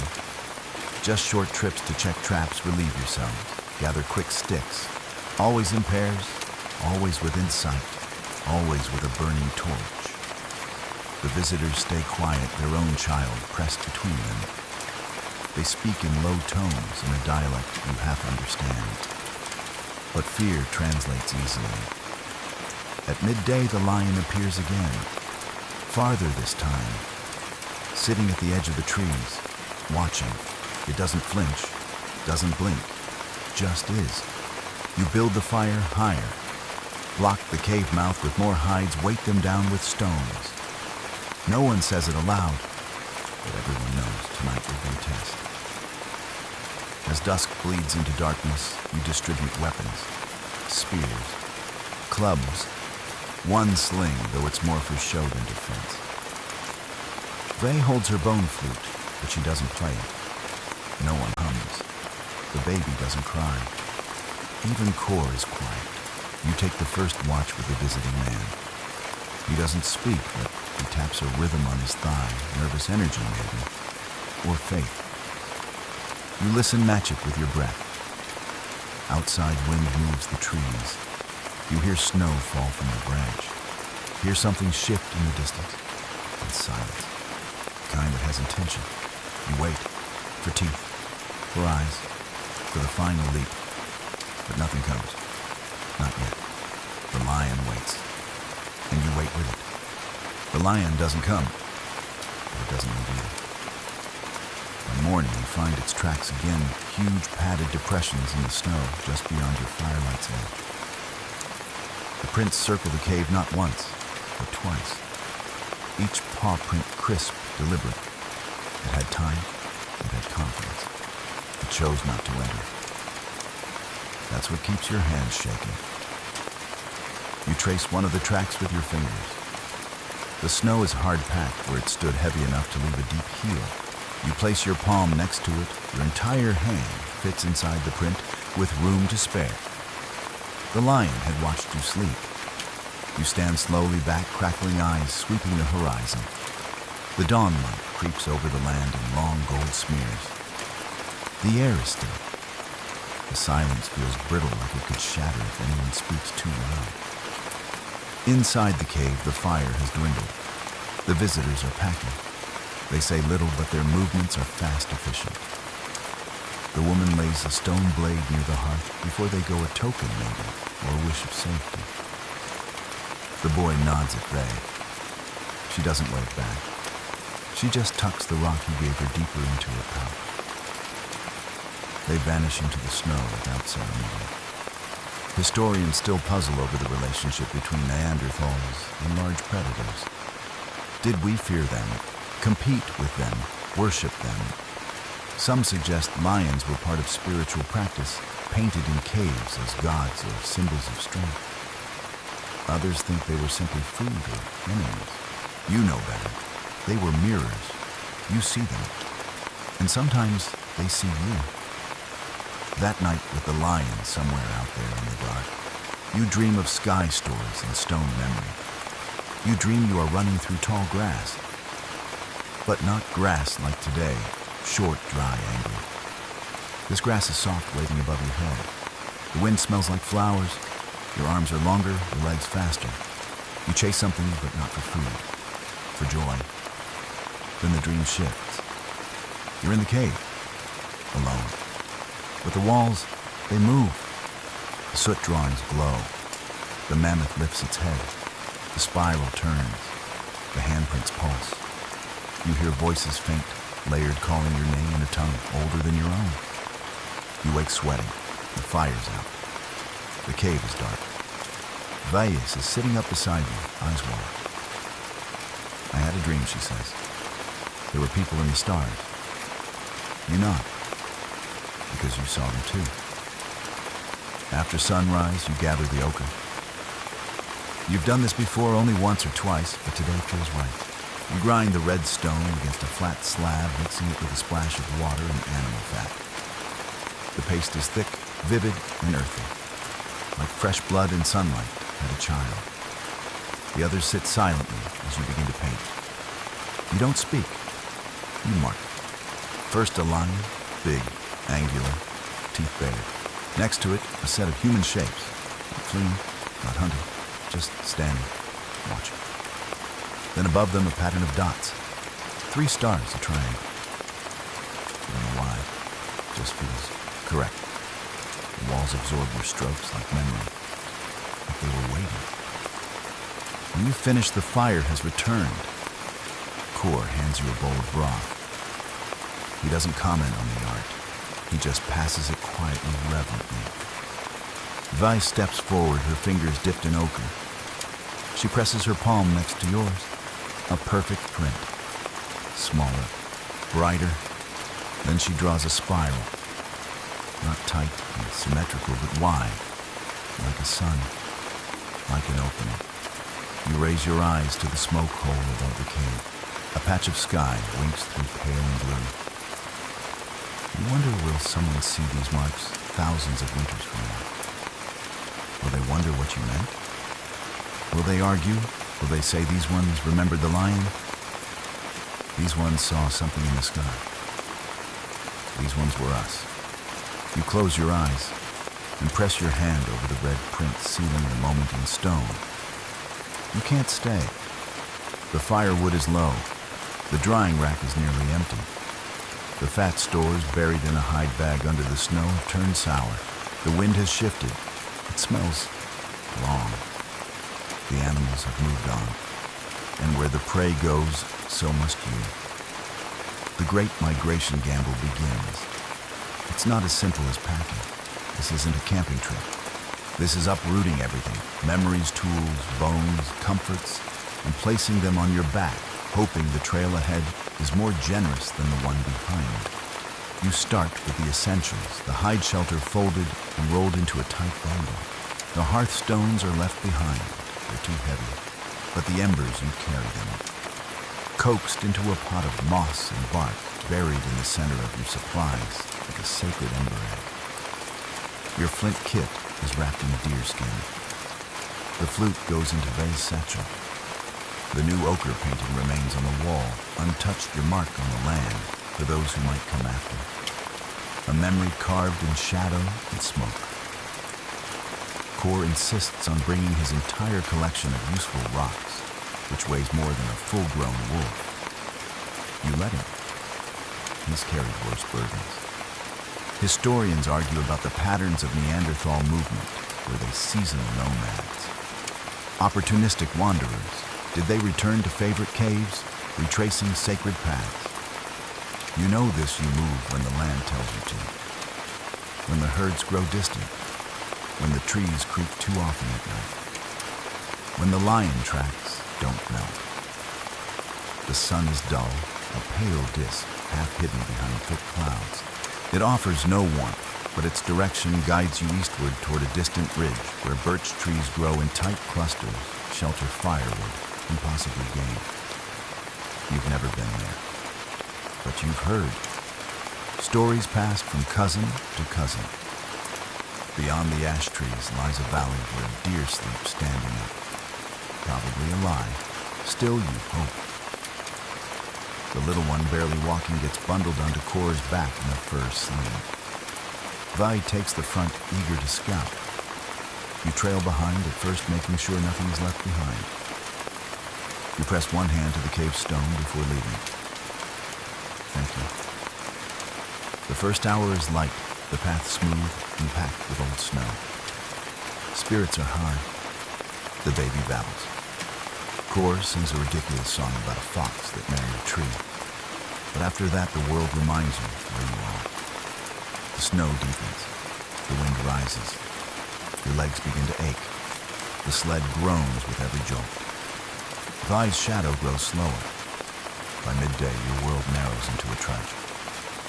Step. Breathe. Adjust straps. Step again. Every now and then you check the trees for signs of life. Claw marks, broken twigs droppings. Nothing. Too quiet. You chew on frozen sinew just to keep your mouth occupied. Kor grunts behind you. This trail is cursed. You grunt back. So are you. The snow shifts beneath your foot. You sink knee-deep and curse under your breath. It takes both hands to wrench free. When you do, your glove is soaked. Not dangerous, not yet, but uncomfortable. Soon, it could be more. Still, you don't stop. You pass an old stone marker, a pile of antlers lashed with grass. Someone left it here cycles ago. A signal. Safe water nearby, or maybe turn left before the cliff, or maybe just art. You pass it anyway. At dusk, you reach the trees, tall, silver-barked birches with rattling limbs. You find a clearing, sheltered, raised, perfect. You drop your pack and collapse into the snow. Vay immediately begins setting up the hide tent. The repetition soothes her. You help, fingers stiff, pulling cord through loops, staking corners. Kor starts a fire with trembling hands. The first spark nearly doesn't catch, but then it does. A whimper of flame in a cold mouth. Everyone gathers close. You eat dried root and half-frozen marrow. It tastes like wood and victory. You're exhausted, but alive. Before bed, you check the edges of camp, and that's when you see them. Tracks, fresh, reindeer, 4 or 5. Heading north, and smaller prints alongside them, human. Barefoot. Light. You call Vay over. She squints. Other clan, she asks. You nod. Maybe. You kneel beside one of the prints. The toes splay out slightly. No boot. No wrap. Just skin and snow. And somehow, no pain. Your breath fogs the print and you blink it away. You listen. Nothing. But something about the print lingers. Like it's recent. Like whoever made it is just behind a tree watching. Vay presses her palm beside the footprint. Then stands. We follow, she asks. You shake your head. Tomorrow. She nods. You both turn back toward the fire. The trees sigh in the wind, and behind you, in the dark, something moves. Or maybe not. But probably. The ice groans beneath your feet. Not just a soft crack or a subtle creak, but a deep living sound. Like the world itself is flexing, warning, waking. You freeze mid-step, heart hammering. The sled behind you lurches forward with its own momentum. Vae stops instantly, raising a hand. Crossing the frozen river is always the worst part. Snow can hide anything, ridges, holes, thin spots, but ice is treacherous in its own way. It invites you. It looks smooth, even comforting, like a white road. But underneath, a black, bone-snapping plunge. And the water doesn't care how many furs you wear. It will claim you in seconds. You crouch, placing your palm flat on the surface. Cold, yes, but not brittle. Not yet. You scan ahead. About 30 paces to the tree line. The only way forward. Behind you, Core murmurs, we could go around. You shake your head. Too far. Too exposed. Historians argue over the risk appetite of early humans. Were Neanderthals more cautious? Did they take fewer risks than modern humans? But out here, it's not about being brave or careful. It's about reading the land and listening to the ice. You point ahead. Single file. Slow. Spread weight. Vae goes first. Lighter. Quicker. Her steps are perfect heel-toe pause. Heel-toe pause. She makes it halfway across turns and grins. Easy. You glare at her. Don't say that. You follow next, dragging the sled slowly behind. It whispers across the surface, the wood slats scraping against packed snow. Your boots crunch gently. No sudden shifts, no leaning. The ice mutters but holds. Halfway through, you exhale. That's when the crack comes. Not near you. Behind. You spin. Core is just stepping onto the edge of the river. The ice under him snaps loud and sharp as a thrown spear. He freezes mid-step. The little one on his back whimpers. Core doesn't move. He lowers his weight slowly, distributing it across all fours like a giant hairy frog. The ice groans. Then, stillness. You don't breathe. Neither does he. You gesture soft, slow. Slide forward. He does inch by inch, using his palms to pull himself along. The ice continues its low protest, but it doesn't give. You and Vae stand frozen on the other side, not daring to speak. At last, he reaches your side. Rolls onto his back, panting. Remind me, he gasps, why we didn't go around. You help him to his feet. Because the last time we did, you got chased by that moose. It was a large deer with opinions. You glance back. The river looks innocent now. Still, blank. A mirror of sky. But it's not forgotten. You press forward. The land rises slightly better, footing drier snow pine needles crunching underfoot. You find a sheltering overhang of stone not far beyond. It isn't much, but it blocks the wind. Enough for rest. You unload the sled. Start a small fire with the last of the dried twigs. Vae stretches her legs. Core is already snoring beside a root. You sit near the edge of the rock, ledge eyes scanning the horizon. The trees thin toward the east, and in the far distance, you see something. Smoke, a wisp, a curl of gray rising above the birches. Another camp. You tap Vae on the shoulder and point. She squints. They're close. Closer than you thought. Maybe the footprints yesterday weren't wandering hunters. Maybe they were scouts. Maybe you are being watched now, your fire just as visible. You don't know if that's good or very bad. The ice groaned once today. Now the trees groan. The world is loud again. You carve a quick marker into a nearby tree, a spiral with a slash. It's your signal for recrossed ice. A warning for anyone who comes after. Not everyone makes it. You almost didn't. That night, as the wind howls, you dream of falling. The ice cracking, water swallowing. But in the dream, you float. You drift under the ice eyes, open watching the stars through a frozen ceiling. You're not afraid. just floating. You wake with frost on your lashes, and Core snoring directly into your neck. Terrifying. You elbow him off and crawl toward the fire. The land is quiet again, but you don't trust it, because you've learned one thing for sure, Ice Remember. It doesn't forget. You see her before she speaks. She stands at the edge of the clearing still as a tree trunk her cloak of feathers and bones, catching the wind just enough to shift, not enough to fly. Her face is painted with ash. Her eyes are hidden under a fur-lined hood, but you feel them. Heavy, knowing, like she's already counted your bones and measured your dreams. When the shaman speaks, you listen. The others stir slowly. Vaz stares, eyes wide. Core half rises his hand, instinctively reaching for a spear before he stops. He knows better. Everyone knows better.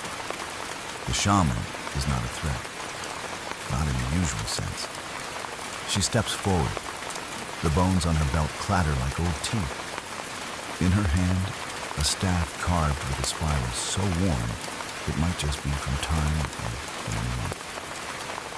Or both. You don't know her, but you recognize her. Every clan has one. The walker between, the smoke breather, the one who dreams awake and eats things others won't touch, not because she's mad, but because she knows something. She kneels beside your fire without asking, warming her hands, as if she's always been here. Then she speaks, voice low and scratchy like bark rubbing bark. You burned meat on sacred snow. You blink. We crossed a river. She nods. I smelled it crack. Core mutters. While it was crackling, you hush him. She produces a pouch from her cloak, unties it, and spills out a mess of dried mushrooms, feathers, ash flakes, and something that might be a frog's toe. She adds a pinch of it to your fire. The flame changes color blue-green for a moment, then back to orange.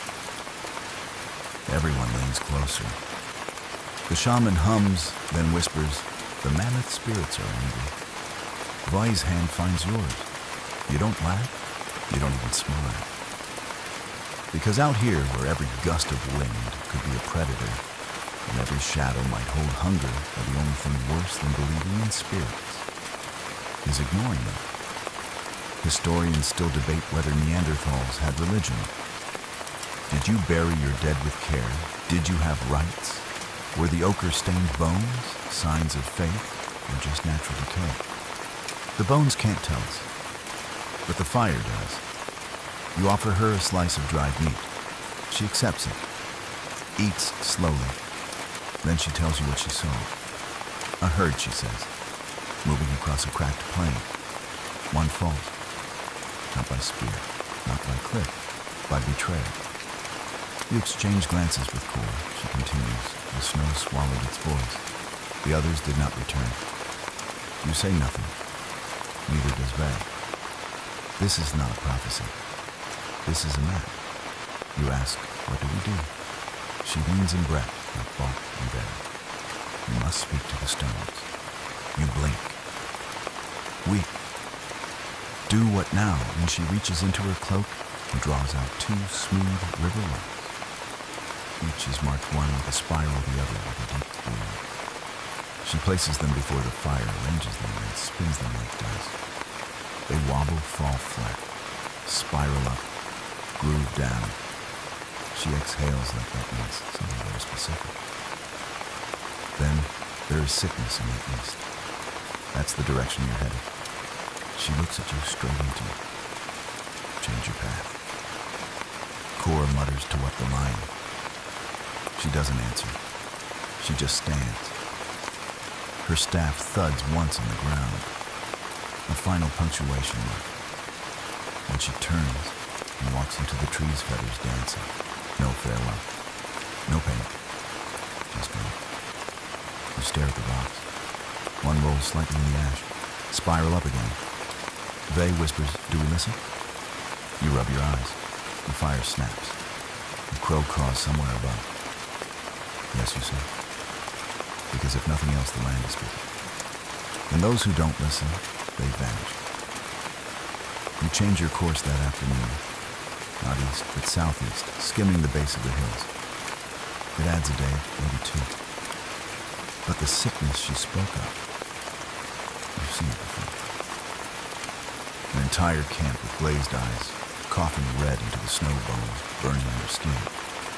You don't want to see it again. As you walk, Faye gathers feathers from the snow and tucks them into her hood. Not for decoration, for protection. You don't stop her. The wind picks up, blowing your scent behind you. The trees shift, and somewhere faintly the fire still burns a little green. The cold has found a new way to break you. Not with ice, not with hunger, but with nothing. The animals are gone. No tracks in the snow, no scat, no nibbled bark or trampled ground. Just silence. It's the kind of quiet that makes your skin crawl, not peaceful, but hollow. The world feels paused, like it's waiting for something, or daring you to move. A winter without end has settled in. You huddle under a stone overhanging fire, struggling in the wind. Vi sits beside you, her hands buried in her sleeves. She hasn't spoken in an hour. Kor paces in short, frustrated loops, muttering to himself and occasionally kicking clumps of snow like they're to blame for this cursed stretch of earth. Your dried meat supply is down to 2 strips and a questionable scrap of hide that might have been part of a mitten. You suck on it anyway. You ever eat bark, Kor asks suddenly. You grunt. Yes. He nods. How was it? You glance over it. Better than this conversation. He chuckles and goes quiet again. The fire pops. One ember dances in the air before fading. You stare at it longer than necessary. There's something comforting about the way it flares and dies.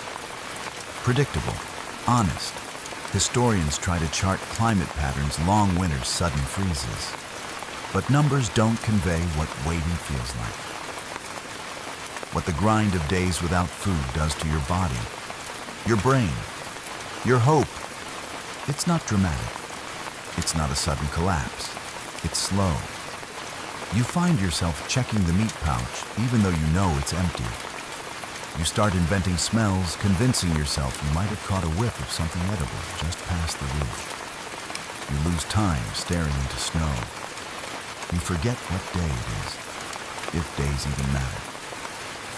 You spend a lot of time rearranging things.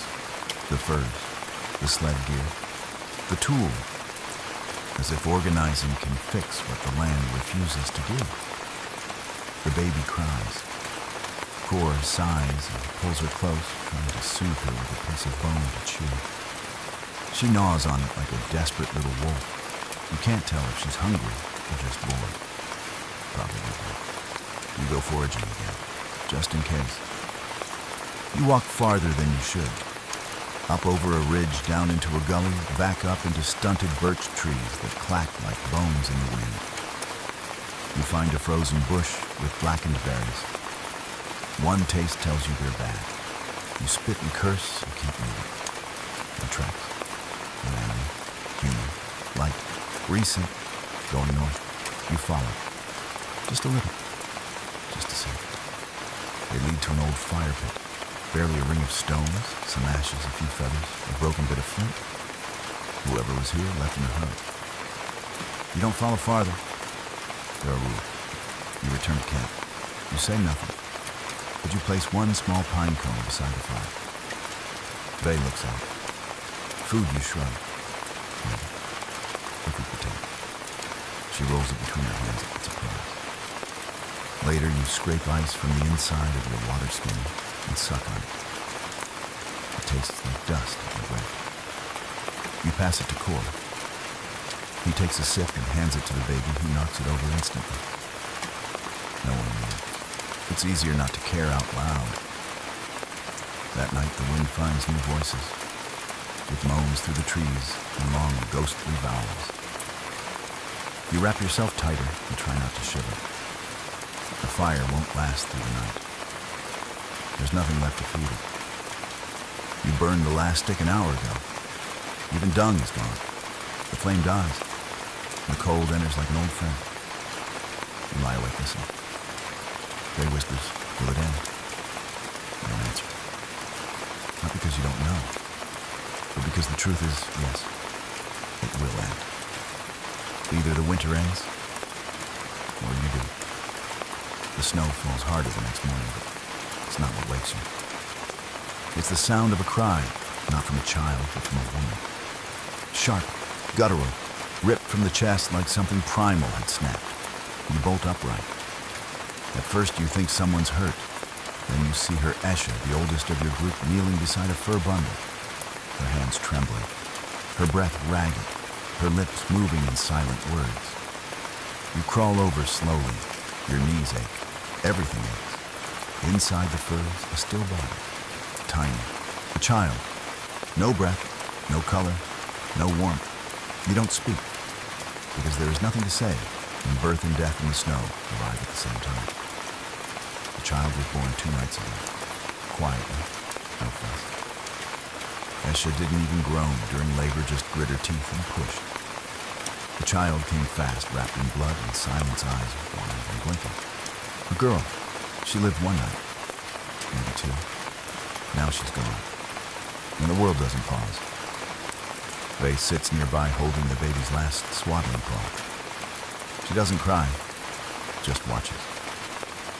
Cord leans against the sled jaw, clenched his knuckles white around the haft of a spear. He doesn't move, doesn't blink. The snow keeps falling. You kneel beside Esha and touch her shoulder. She doesn't shake you off, but she doesn't look at you either. She whispers something, not to you, not to anyone. Maybe to the wind, maybe to the baby. You rise, start digging. The ground is hard, frozen. Each stroke of the antler tool barely carves a shallow groove. But you don't stop. You can't stop. Not for her, for all of you. This is the cost of living here. This is the currency of Ice Age survival. The child never cried loud enough to make a memory. Never walked. Never learned to shape snowballs or fear lions. But she was here. You make sure the hole is deep enough. You line it with pine needles. Lay her gently inside. Esha steps forward, places a red stone in the child's hand. She presses the fingers closed. Faye lays her flute beside the body. So she'll hear music. You don't say anything, but you do place one of your own spear points in the grave. Flint, sharp, a gift of protection, because you believe a little in something beyond. Historians have found Neanderthal burials, carefully arranged bodies, ochre-stained bones, grave goods. They argue whether this means belief in an afterlife or simply love. But you know they're the same. When the burial is done, you cover her, stone by stone, palmfuls of snow, one last look. Then you seal the place, not with fire, not with prayer, but with silence. You return to camp.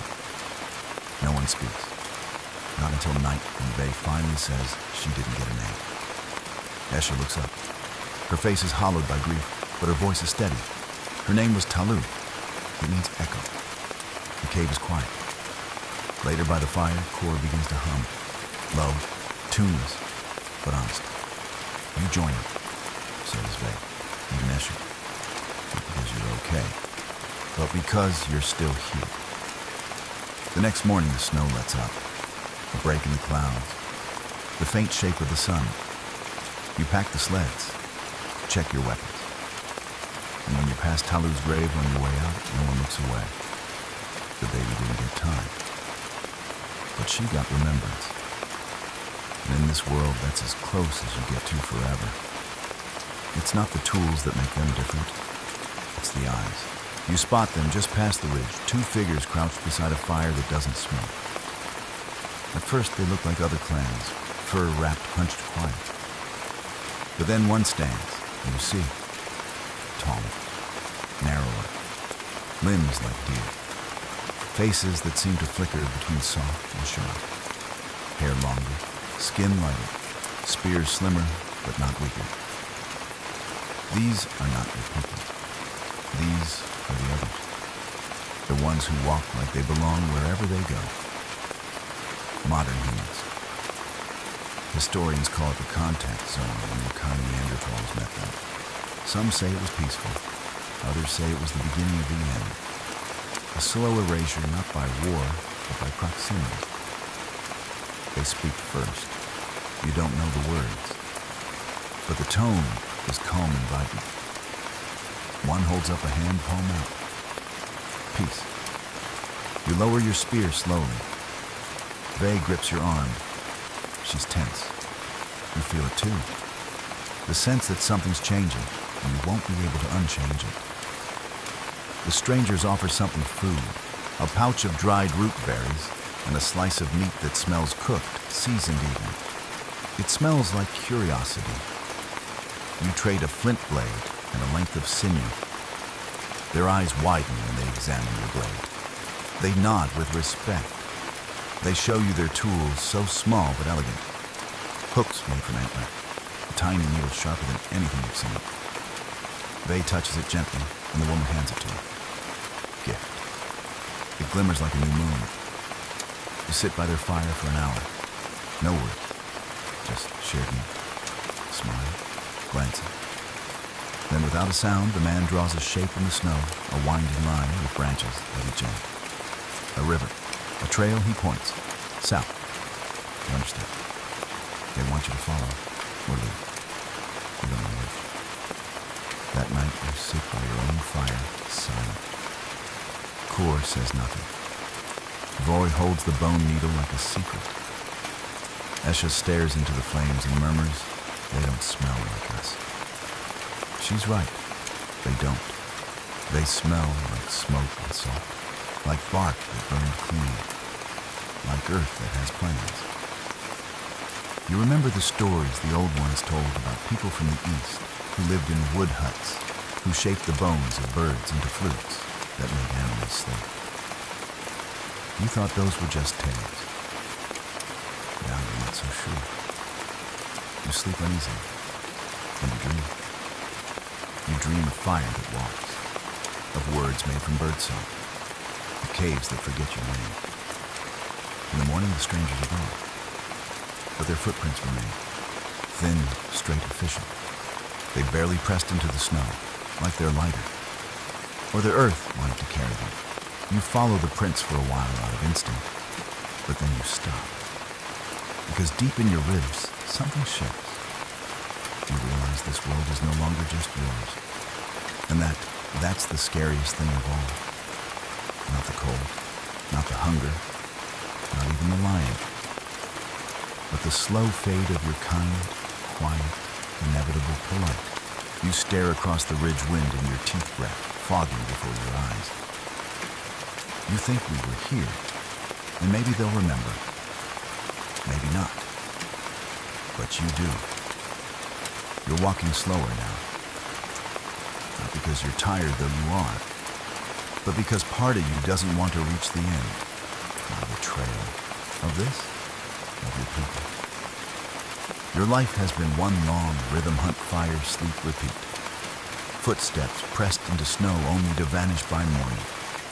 Faces in the firelight, always shifting, aging, disappearing. But now, something has changed. The others are stronger, quieter, warmer somehow without furs. They move fast, eat well, speak in symbols you don't understand. Their children survive. They leave marks that don't fade with the weather. You can feel your own time slipping. You stop on a ridge and look down into a valley that should be crawling with game, but isn't.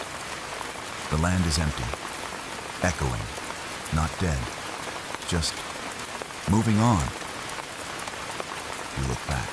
Vey stands behind you, spear over her shoulder, eyes scanning. She hasn't smiled since the last burial. Not really. Kor joins you, breath steaming. You keep walking and you nod. Until the world says stop. He smirks. It already did. You watch the clouds drift. The trees sway. Then something on the ground. You kneel and brush aside a layer of snow. A stone, flat, smooth by hands, scratched with the marked spirals again. Not yours. The groove is shallower, tighter, made with something sharper than flint. One of theirs. You hold it, cold, beautiful. You place it back and cover it with snow.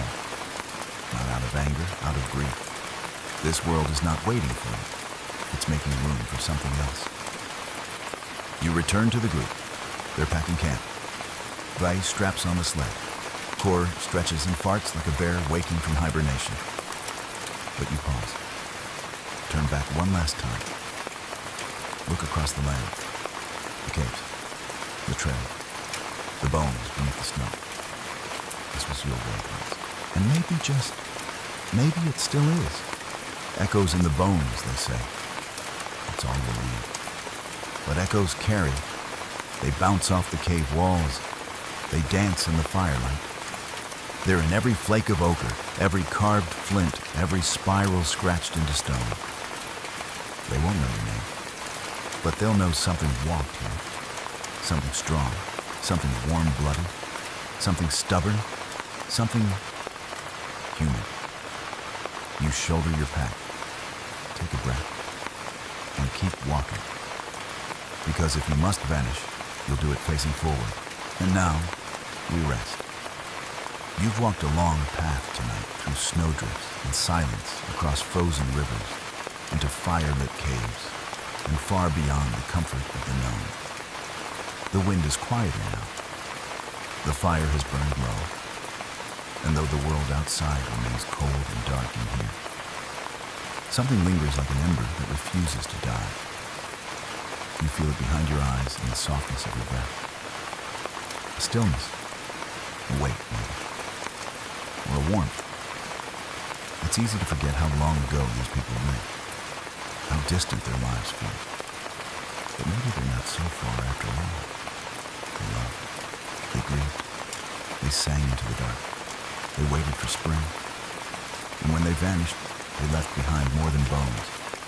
They left stories, scraped into stone, sung into memory, passed down in blood and breath until here you are lying in your own quiet room thousands of years later, listening.